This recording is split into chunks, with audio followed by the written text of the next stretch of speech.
Olá, meu nome é Moisés, sou especialista atuário na Fundação Elos e irei apresentar o resultado do ano de 2020 do Plano BD Eletrosul.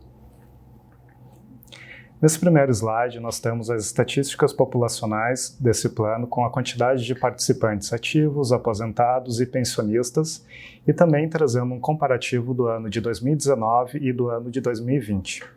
Tendo em vista que esse é um plano que está fechado para novas adesões, nós não observamos mudanças significativas na massa populacional. O passivo atuarial pode ser resumido como as provisões matemáticas. E o que são as provisões matemáticas? As provisões matemáticas, elas são a projeção de compromissos futuros do plano com o pagamento de benefícios de todos os participantes até a extinção desse plano. Como nós podemos observar nesse gráfico, a estimativa é que esse plano se extingua no ano de 2080. Nesse slide, nós temos as alterações relevantes que ocorreram no plano no ano de 2020. Nós tivemos a redução da taxa de juros de 5,79 no ano de 2019 para 5,09 no ano de 2020. Essa alteração de 0,7 pontos percentuais teve um impacto bastante significativo no plano e nós vamos demonstrar isso nos próximos slides. Nós podemos observar que houve um aumento de pouco mais de 200 milhões nas provisões. E esse aumento se deve principalmente pela redução na taxa de juros de 5,79 para 5,09. Essa variação de 0,7 pontos percentuais eleva as provisões matemáticas. A redução da taxa real de juros é prejudicial ao plano. Isso ocorre porque essa taxa representa a rentabilidade futura do plano. Ou seja, quanto maior for a rentabilidade futura, menor será a necessidade atual de patrimônio. De forma contrária, quanto menor for a rentabilidade futura, maior é a necessidade atual de patrimônio. Sendo assim, a redução nessa taxa resultou no aumento expressivo das provisões matemáticas no ano de 2020. O objetivo desse slide é demonstrar as três possibilidades de resultado do plano. O desejável é que o plano esteja em equilíbrio.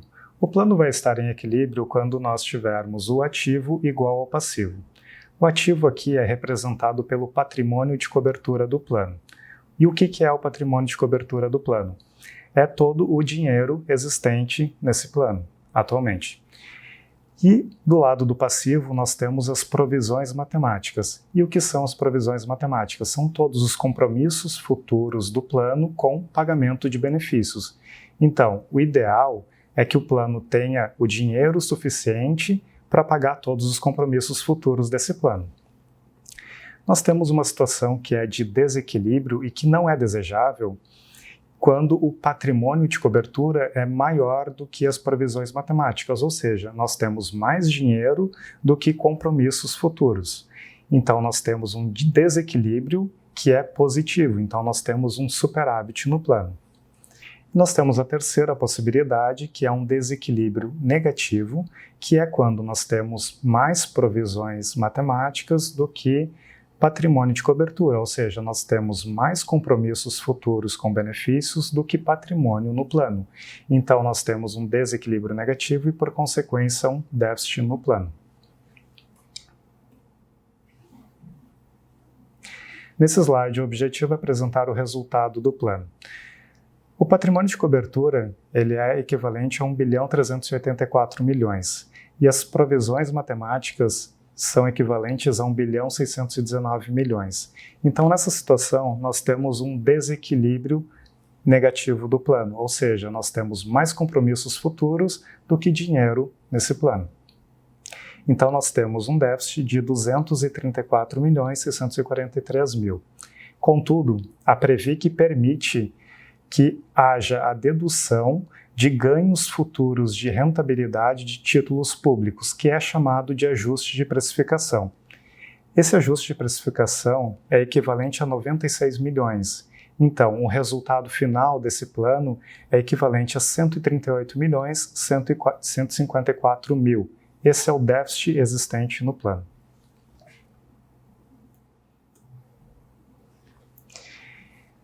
E como se chegou nesse déficit de 138 milhões?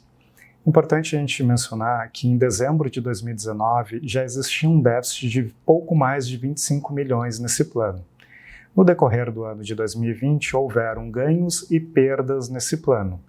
As perdas elas foram representadas pela meta atuarial abaixo do esperado, que teve um impacto de 27 milhões, a rentabilidade abaixo do esperado teve um impacto de 22 milhões, e o ponto mais importante e o que teve o maior peso foi a redução da taxa de juros. Ela teve um impacto de 128 milhões, ela praticamente representa o resultado negativo do ano de 2020. Além dessas perdas, houveram alguns ganhos que podem ser representados pelo ajuste de precificação, teve um impacto de pouco mais de 51 milhões, a reversão do fundo de empréstimo teve um impacto positivo de 10,3 milhões e variações diversas equivalente a 3,7 milhões. Isso totalizou, então, em 138 milhões de déficit no plano no ano de 2020. Então, de forma resumida, esse plano apresenta um resultado deficitário, ele tem um déficit de pouco mais de 138 milhões, o que representa 8,53% das provisões matemáticas.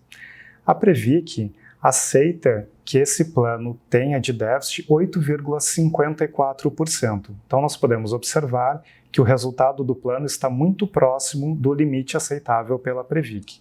Então, a conclusão que nós temos é que não há nenhuma ação necessária, contudo, a Previc tem um limite de déficit aceitável. Ele é equivalente a 8,54% das provisões matemáticas. O resultado do plano foi de 8,53%, então ainda está abaixo do limite do déficit.